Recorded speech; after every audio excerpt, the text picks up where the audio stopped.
Ahojte všetci. Počuli ste o obci Selice? Ani vy nie? Ja až teraz, keď sa na mňa obrátili obyvatelia tejto obce, aby som im pomohol zverejniť jedno veľké svinstvo, ktoré sa chystá. Predstavte si, že táto obec uskutočnila pred časom najväčšiu investíciu v histórii obce.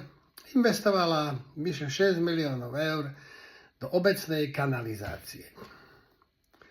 A teraz pán starosta a poslanci obecného zastupiteľstva sa rozhodli, že túto kanalizáciu len tak odovzdajú súkromníkovi.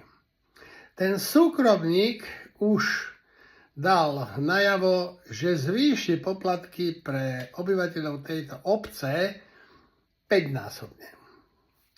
Pre mnohých z nich je to likvidačné zvýšenie.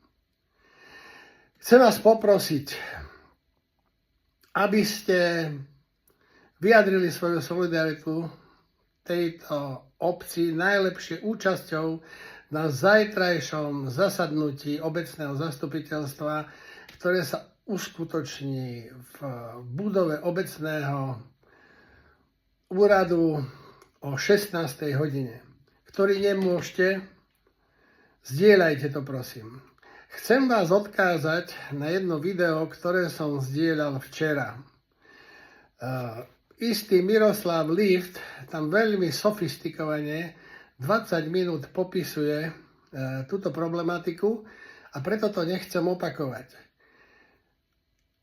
Mňa len zarazilo, že ide o obrovskú nehoráznosť a my by sme mali podľa našich možností pomôcť obyvateľom tejto obce tomuto svinstvu zabrániť.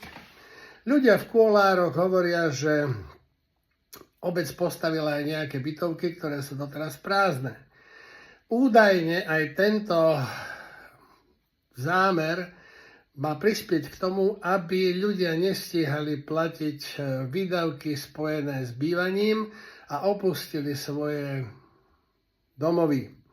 Tým pádom sa uvoľní kapacita pre ubytovanie gastarbajtrov zo Šurian, ktoré sú vzdialené zhruba 20 km.